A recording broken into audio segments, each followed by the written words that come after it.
What up, everybody? To all my patients, this is Marquis. And it's AD. And you have tuned in to the Painkillers.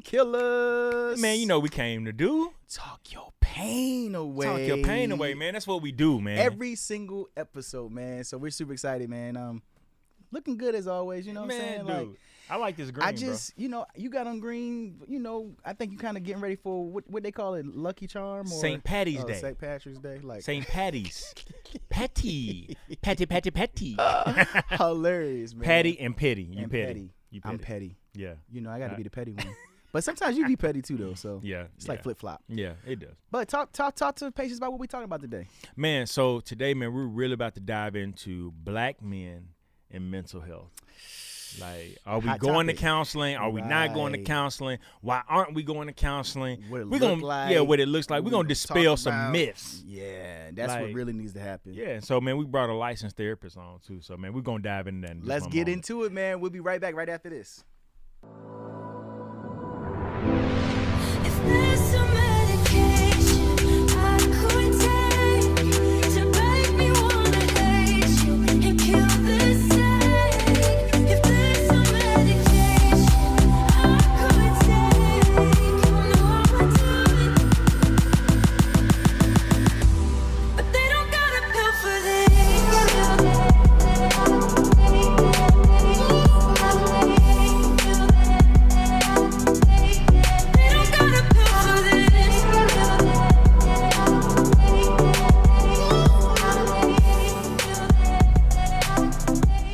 And we are back. Yes, sir. Yo, you want to introduce our guest today? So, man, check this out. I think we brought in a licensed therapist.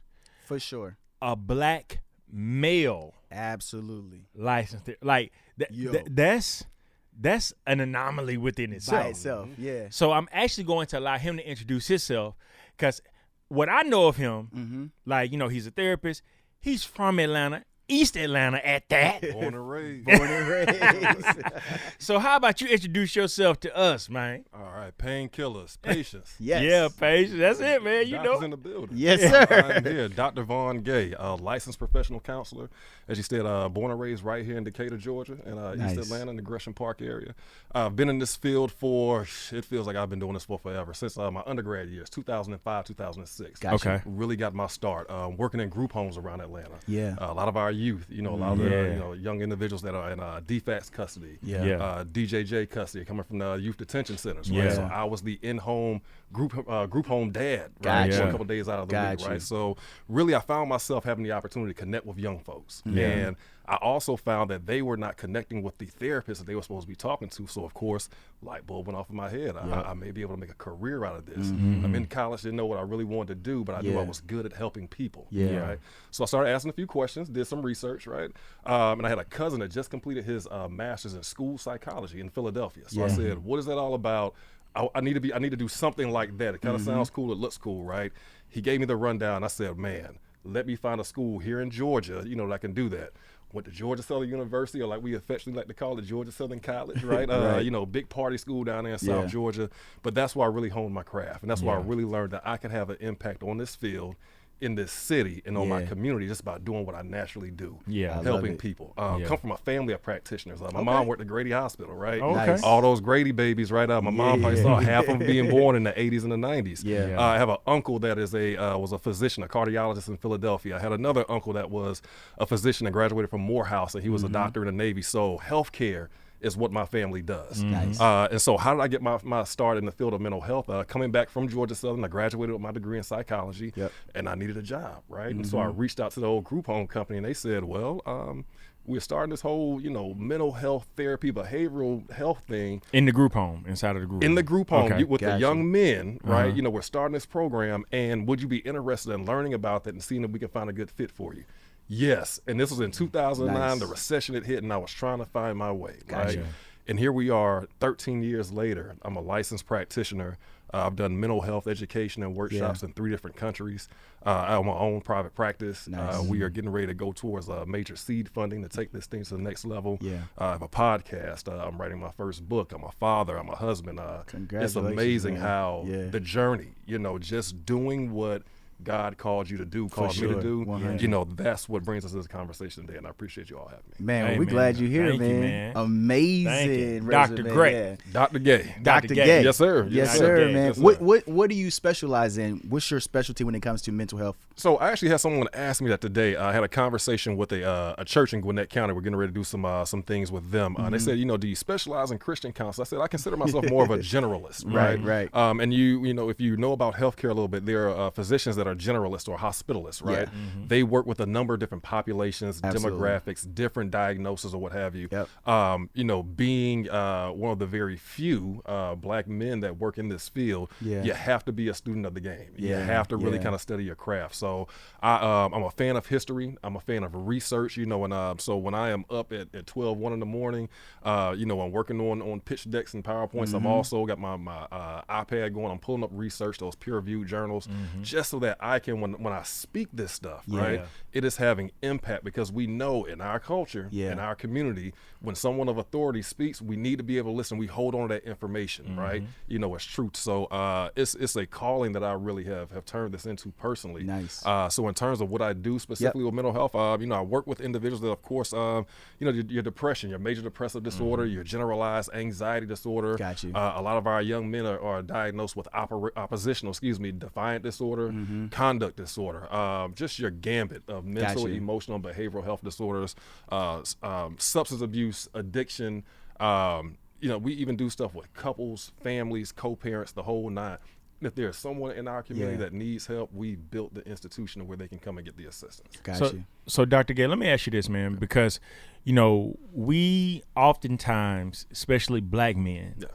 we've been pegged with the idea or with the concept that we don't like to go to counseling. We don't like to talk. We don't like to talk about our feelings. We don't like to talk about our feelings. Right. So when you're working with these young boys and you're working with men, are you seeing that pattern? Are you seeing how hard it is for men to open up or boys to open up, or, you know, like what are you seeing? So here's the amazing thing. We are living in a generation where people want to talk, right? And people want to be heard, right? Yeah. I mean, we're here even Social in the media, podcast space, yeah. social media, the whole nine, right? Yeah. YouTube, I'm a huge consumer of content, right? Yep. Yeah. People have stuff to say, Absolutely. right? And so, you know, I always tell clients, once you give me a phone call or once you fill out our referral form, you know, you've already had plenty of conversations with yourself, Yeah. with people in your support system. Yeah. And you say, you know what, let me do some research. Let me find someone that I think may be able to listen to me, and I'm going to reach out to them. So when they come, they're already ready to talk. Yeah. Yeah. Right. And I tell them a lot of times, that first session, I put the pen down. I'm here to listen. Got you. Yeah. Dump everything out, right? Don't worry about it. If it's scattered, just dump everything. I've been doing this for a number of years. I can, you know, compartmentalize information, take down a couple of notes. Yeah. But they are coming to talk. And this goes from, you know, boys that are 10 years old all the way up to men that are 50, 60 years old. You know, I work with just a wide range of ages. And you will be surprised. So how do we get them in a room though? You know, like Okay. for example, you know, I mean, we both go to counseling, but the average man in our culture don't even want to hear that word. So how do you get a black man or any man to just say, you know what? Because they ain't like you want to come home and be like, I signed you up for counseling. Right. You know what I'm saying? Like, That has happened. No, I that- signed that- you up. The ambush has Yeah. happened Now go. before, and then they But come in a it's session with me. They're bad. like, bro, I don't Yeah. even know I why don't I'm want- here. Like, I don't even yeah. want, you know what I'm saying? Like, my wife signed me Yeah. up. I have to tell you a funny conversation. I had Yeah. a friend that called me about 3 weeks ago.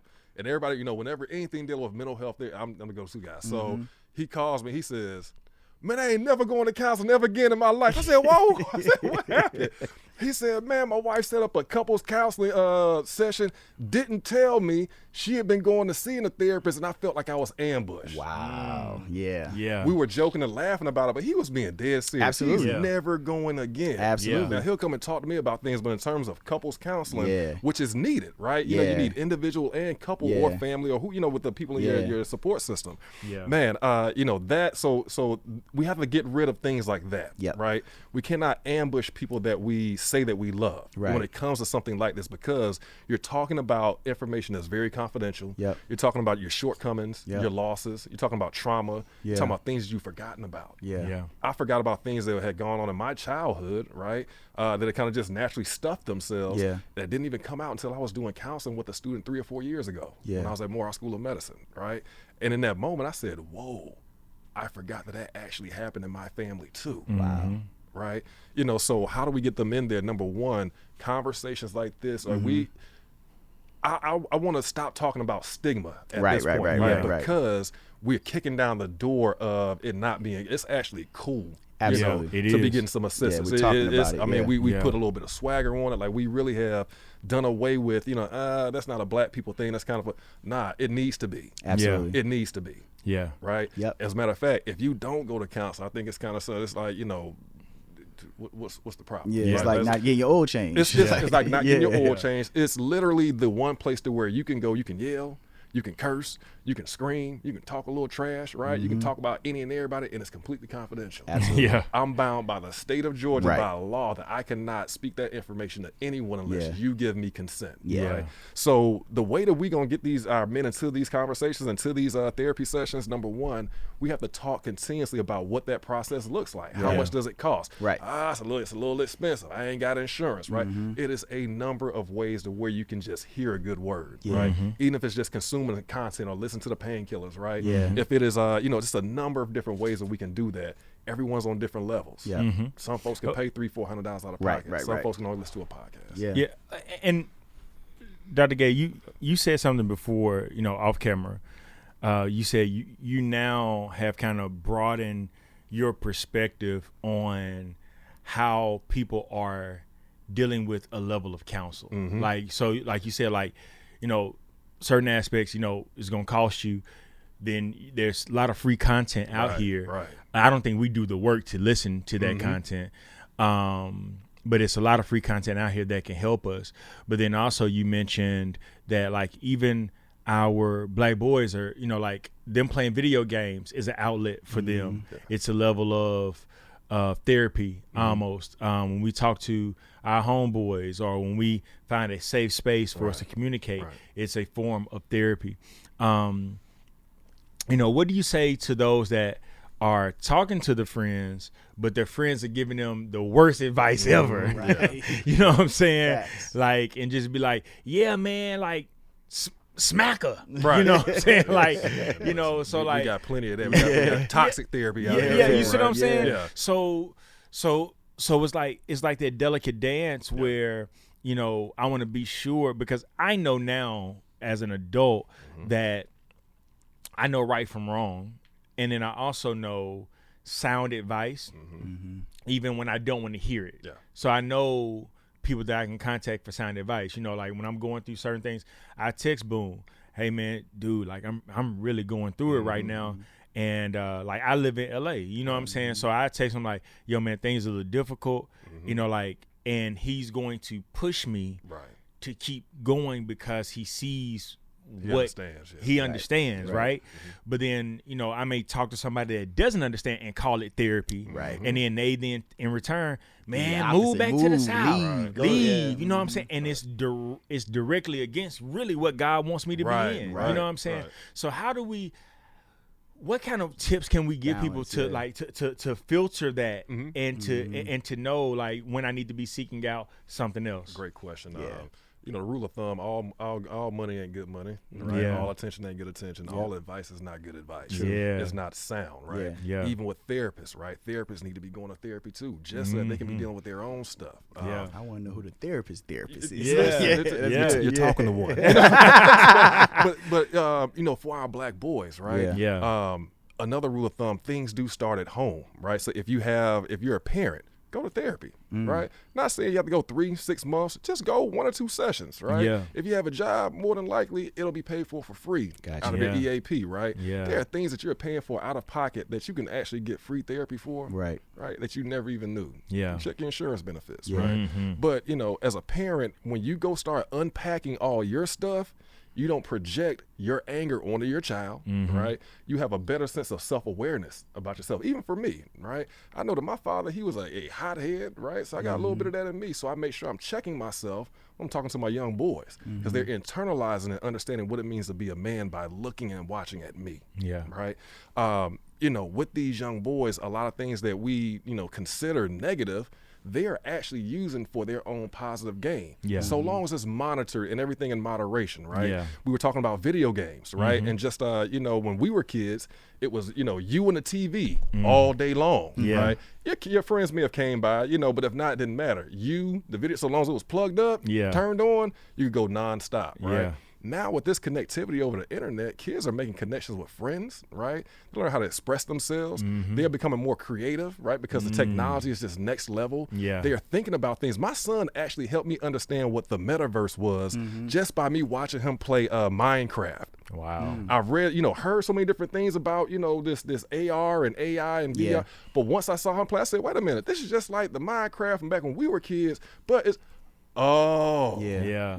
Yeah. and then we started having conversations about that. Yeah. Right. The energy that you give your children, we're responsible for, for literally creating the next generation. Why not take this opportunity when we're in this space of wellness, mental health, therapy, self-care?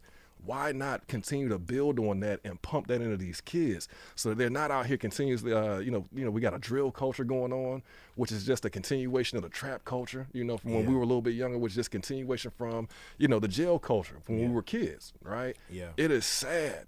Like, it's actually sad to me to see a lot of these kids 2 generations removed continuously doing some of these same things that we knew were dumb 25 years ago. Right. That we knew were outlandish 30 years ago. Yeah. Right. You would be surprised. I have clients that are children of folks have just have gone astray Yeah. in life, right? And that does make me sad as a father because I understand how easy it is to raise these children. While it is difficult, it's very easy to. Yeah. Yeah. Right. Yeah. I mean, So how does Yeah, go how does that person navigate, the advice that they're getting? Like AD was saying, like what's some of those tips to navigate some of the advice so he knows Yeah. or we know as So, men. I'll give it from the, what we're kind of taught in graduate school that they want us to be, and that way you kind of know what advice is really good. Congruence, number one, right? Is this person giving you advice that's congruent with your thoughts and your feelings? That's a good right? point. That's a good Are they point. being active listeners? Are they listening to receive or listening to respond? If you're getting those responses of, well, you should do this way, you understand that may not be good. That may be their projection Got it. of what they would do, right? Secondly, be very mindful of how you are consuming other people's fears, right? A lot of people will project their own personal fears onto you. That's right? real good. Simply because they could not do it. It may Yeah. just not have been in their calling. Yeah. It may not have been part of their journey right now. Keep you stuck. Yeah. Right? Yeah. But if it's meant for you, listen, Yeah. man, if something is meant for you, can't nobody take it from you. Facts. And if it was meant for you, you can never run away from it. It's Right. it's always gonna be there. Right. Yeah. Wherever you are, that's where it will be. Right. Right. So you cannot internalize a lot of negativity and toxic energy that people are giving out. We live in a troll society right now. All day. Everybody being a jerk. Everybody want to be a little funny. Everybody want to, be on the edge, right? And all those kinds of things. And when you step back from it and just exist in real life, you're like, wait a minute. Yeah. This is insanity. What we're participating in. sure. I'm detaching, right? For sure. And I want to say I was listening to a podcast that one of y'all's episodes, and someone went on a retreat, right? And the retreat, was you were gone for 5 days, no phone, no internet, no nothing. Yep. Yep. How did that feel for you? The first 2 days I felt stripped of regular life. Okay. It was a rewiring of my mind. Okay. Anybody that knows me knows I'm glued to my phone. And it, not necessarily like if I'm not texting her. A lot of times I'm writing in my notes or I'm checking social media or I'm doing something or emailing. But first few days was like, oh man, like this is crazy. Yeah. Probably like day 3 I kind of settled in a little bit. But by the time day 5 hit, I was ready to get my phone back. But the work, the emotional work had been started. I'm not gonna say done, Right. Because the real work started when I left there. You know what I'm saying? Yes. Like, because it's so easy to be all about it when you're in the moment. Yeah. When you're in the moment with other guys. I think what I looked at and what I thought about a lot was the fact that I was the only black man there. Like that was disheartening to me. Yeah.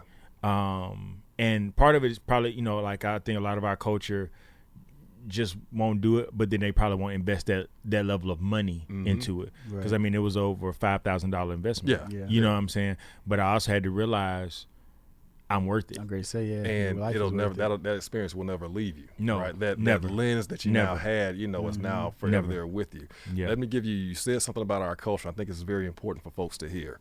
In this country, right, we pride ourselves on being resilient. We pride ourselves on being able to resist, right?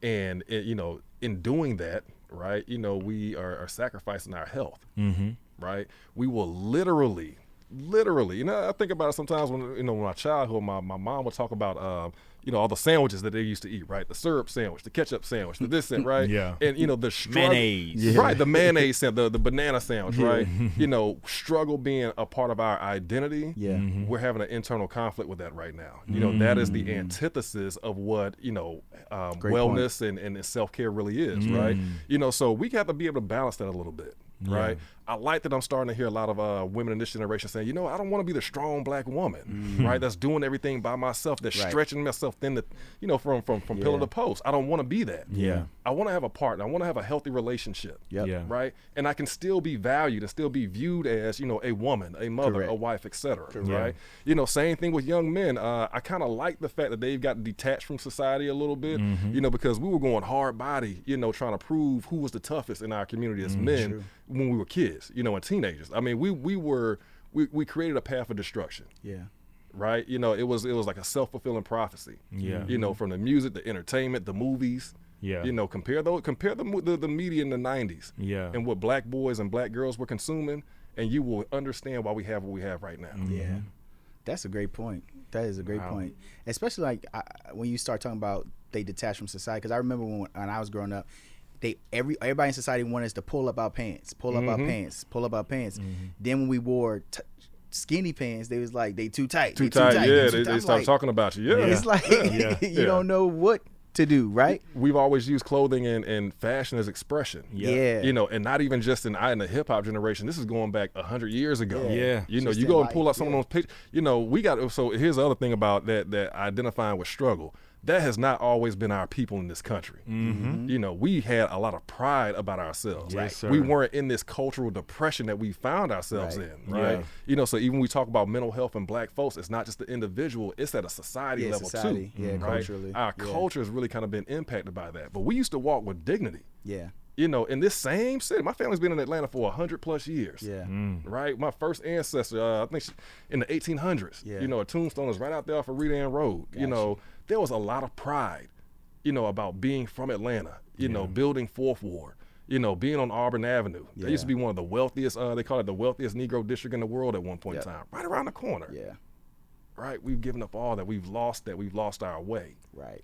Right, we got to recenter ourselves individually and as a people. And when you do that, and you do that, and I do that, and everybody in this room does that, right? The synergy. That synergy, there you go. That synergy, it starts to happen, and you know what's understood no longer will have to be spoken. Yeah. So good. Man, that's so true, bro. Yeah. Like, man, because I'm thinking about it from the lens of we brag about how resilient we are, not understanding that is such that's not a badge of honor. Right. Like sometimes you gotta take that time. You need that break. You need, you know, you need to take that step back. You need to, and I don't think that we're so wired to just keep going, no matter what we feel. Press past it no matter what we feel. Right. Get over it no matter what you feel. Type of situation. Yeah. And it's so unhealthy. Yeah. You know, it's something that I preach to the men that I work with in my practice, the Superman versus the King theory, right? Something I kind of just kind of put together, right? Based on what you already know where I'm going with this, right? So a lot of us as men, we throw that cape on and we want to be the man in every single situation, no matter where we go. Yeah. We want to fix things. We want to be able to handle stuff because Yeah. that's what makes us feel real good, Yeah. right? Yeah. And what happens with that? You find yourself saying, man, don't nobody love me the way I be loving them. you burn Don't up, nobody go yeah. hard for me the way I go hard for them, Yep. right? Because you're trying to be Superman Then for you feel everybody. unappreciated. You feel unappreciated, unloved, and then you going up and then Try you to start fill the abusing voice. yourself. Yeah. You start abusing yourself a little Yep. bit. Yep. Man. Start getting a little drunker. Yep. Start getting a little higher, right? You know, Yeah. start texting folks you don't need to be texting, right? Just so Yeah. you can feel because you deserve it, because you done gave Yeah. so much to the world, and the world just then you know what on you, right? Boy, you done to me through a whole therapy session Come right on, there. come right there. That's You good. thought you weren't gonna get one, right? You know, No, so but that's the Superman part. The Yeah. king, right? You know, what makes you a king? Your kingdom. Absolutely. The people and the things that you're responsible Absolutely. for. Not everybody else, That's right? so true. If you put that crown on your head and really just pay attention to the folks that love you and that And you're just responsible sit there. for, Yeah, you're right. it changes That's your the game. life. Yeah. Yeah. It changes your life, That's right? true. As a business owner, I have to be on social media. I hate it. I really do personally, but I understand it's Yeah. just the economy that we're in, right? Right. Yeah. But I love being able to go home, right, Yeah. to my wife, who's a hard-working physician herself. Yeah. You know, my two boys. You know, and we bake muffins and have pizza night on Friday. We still have that regular American life, family life, picnics Yeah. in the front yard and basketball. And to me, that's what living really is. You Yeah. know, we've gotten so far away from that, and that's what community is. It's more Yeah. performance driven It's now. performance Yeah. art is what we've been Yeah. doing on Yeah. social media. And I think Yeah. that getting back to family, you know, your spirituality, nature, being at peace with yourself, So that true. solves half of the mental health problems that we got going on right now. We're Man, at a that's crisis good. level. That's Yeah. good. Yeah. So what we almost getting close to the end of this episode, but what are some key things that you can say that every man can do to keep a mental health balance for themselves? Like 5 things. Yeah, number one, be honest with yourself. Stop lying to yourself about how you're feeling, what you're going through, and where you're at, right? And that love leads to that number 2, ask for help. Ask for help. Which is one of the hardest things. Pride. Which is crazy, because think about this. One of the first lessons manifest. But think about this. One of the first lessons you learned in life was Yeah. ask for help in school. Yeah, true. Right? If you can't figure Can't out solve number the 2, problem, ask for help. Raise Yeah. your hand. If you don't know how to what this word is in the book, you know, you're gonna get some help. Yeah. Right? But the older we get, the right? less we ask. The different things that society kind of teaches and preaches to us, we feel like we shouldn't. You should if you know. do ask for help, Yeah. you You dumb, you weak. stupid, yeah. And listen, life is a And the training pre- ground. Go Yeah. ahead. And it probably took that one time for you to ask for help and somebody made you feel stupid. Yep. And they needed the answer too. Yeah. You know, but they made you feel stupid for asking, and Yeah. then you reclused into a shell and it exactly. did something to you. Exactly. And we All right, so be honest. be honest. Ask Ask for Ask help. for help. Number 3, be human. And that really is going to be the whole theory, you know, the 'Cause we all are. 5 put together. Yeah. Be human. Yeah. Laugh. Cry. Cry. Be sad. Be happy. Yeah. You know, don't be on point 100% of the time. Be free. Be free. Dr. Gay, I really been challenging myself with this because I found myself that I've experienced a lot of death over the past 4 years, right?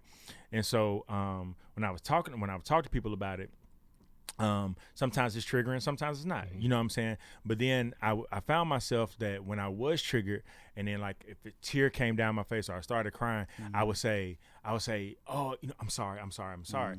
Then I began to realize, why am I apologizing for a natural emotion? Absolutely. Like if I laughed, I wouldn't say sorry. Yeah. If I, you know what I'm saying? If Yeah. I was just Right. like, Yeah. hey, Right. hey, You like would I have wouldn't I'm say sorry, sorry. guys. I'm sorry. Yeah, I I'm wouldn't be sorry. like, Yeah. no, like Yeah. why am I apologizing for a natural emotion? We're almost made to shame a vulnerable emotion. for sure. We look at crying as a vulnerable emotion. Yeah. So then we look at it from the shame aspect, like, oh, we're not supposed to cry.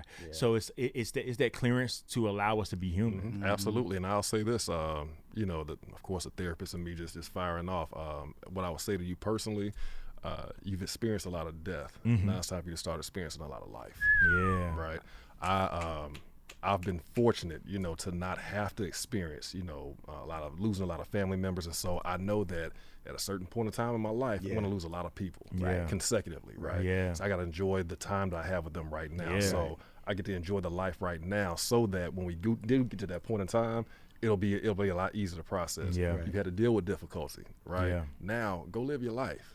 Yeah. And that's a message one of my clients gave to me. Go live, Dr. Gay. Go live, Doc. Yeah. You know, you're going hard at what you're doing, you know, with you know, your family, your business, everything, but don't forget to live. Yeah.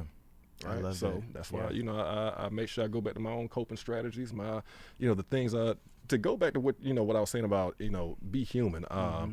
Number 4, it's okay, you know, for what you like to be cool to you. And nobody else, right? Right. What's your hobby? What's your personal hobby? If you don't mind Travel. sharing. Travel. All right. Like, But when yeah. you travel, what do you like about it though? Man, the freedom, the experience of learning and seeing and Okay. eating and meeting new people. He goes to different cultures and Yeah, like- countries. Because Yeah. I mean, what's the point of traveling? You're just gonna sit on the beach, right? Facts. You know, like, like so. after you got past the beach, what else is there to do? You know, like Right. I was telling somebody, I was telling Yamie, she was talking about a vow of silence. I had went to Thailand, and I had plans to take a vow of silence when I got to Phuket.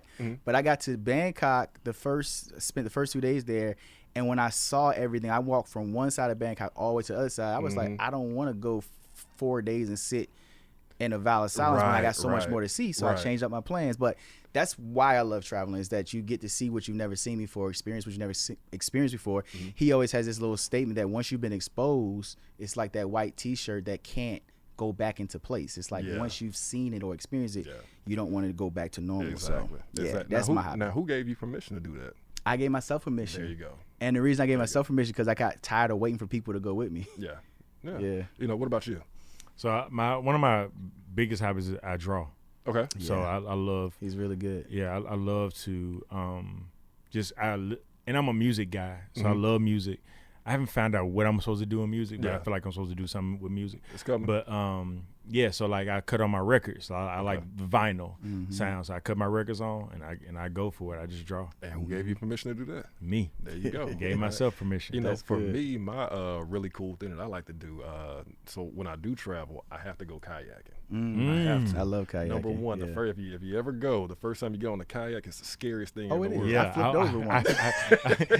The first time I went, I flipped over. I was in middle school. It is scary, right? You know, it's Yeah. almost like you're sitting on a piece of paper in the water, Yeah. right? Yeah. But you're placed in ultimate peace and ultimate control. Absolutely. Right? And every single move that you make, you dictate. Yes. Right? Yeah. So that's my piece. That's That's what I love to good. do. Yeah. That's When good. you're meeting people and Yeah. eating and traveling, that's your place of peace. When you're Yeah. drawing, vibing out to just, you know, and all of us So, as men, we just made that diagnosed cool for us. us. Yeah. Yeah. Right? Yeah. so Here's good. how things change. You got to show these younger kids that that's cool as well. Yeah.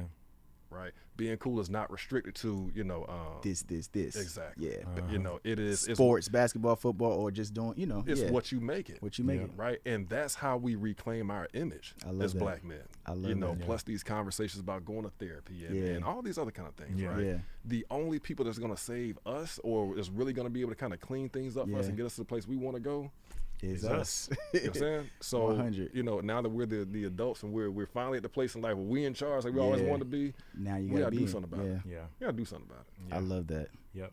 Did I you have love one more that. point? Did you have one more? Laugh. Laugh. I think that, you know, the reason why there are physical health benefits, you know, we really didn't go into the biology of mental health, which I like Yeah. to kind of go into that nerd convo sometimes, but Those, laughing, you know, endorphins. Yeah. exactly, those Yeah. neurotransmitters in the Yeah. brain, you know, Yeah. when they get secreted Yeah. naturally without alcohol or without, you know, bad choices like unhealthy sexual behavior, without Right. right, when they just happen naturally. Yeah. Oh man, like it's like when you leave the gym. Right, and you almost kind of run out the gym because you're just feeling so good, right? You can That's almost true. kind of go right back, That's right? good. Yeah.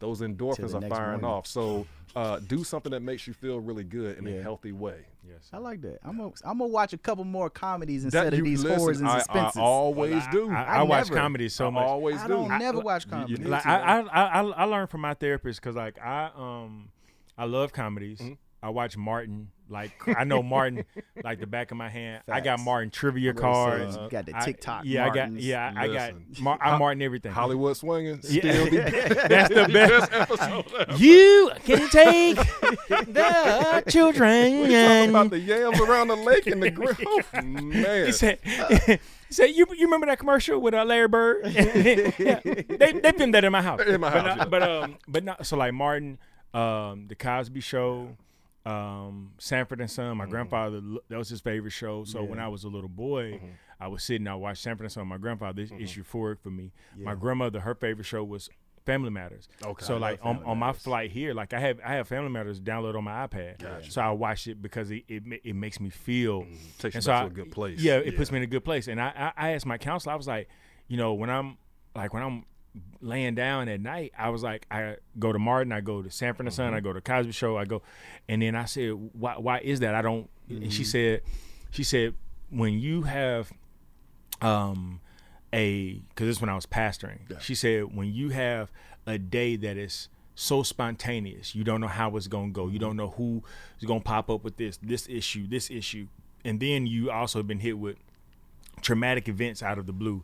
Your father died in a car wreck. You know, she said at the end of your day, you go to a show that you know how it's going to end because it eases anxiety. Wow. It makes you feel like I'm in control. I know what's going to happen. This is not going to catch me off guard. Yeah. So it's one of those things where it's a safe space, but then I still laugh like it's my first time watching it. Yeah. So I just love to end my night on laughter. The mind is tricky It like is, that. because I'm listening to him like, man, maybe that's why I be watching all these like thrillers and suspenses, because I be producing his anxiety. I need to probably like change it up. Or some people actually, you know, will watch things that'll make them feel sad because that's the emotion that they want to Got stay you. in. Yeah. They want to crazy. elicit that emotion a little bit more. That's the weird. mind. The mind and the brain. Yeah. It is a powerful thing. It is. Interesting. And that's why you have to take care. That's why you have to have healthy thoughts, because everything that we do starts from a thought. I can't rewatch stuff. Like he's talking about rewatch. I'm like, bruh, that drives me crazy. Because you already know what's gonna happen. Yeah, it makes me insane. I'll be like, I don't want to see that. I can watch that stuff That's over and crazy. over and over again. Wow.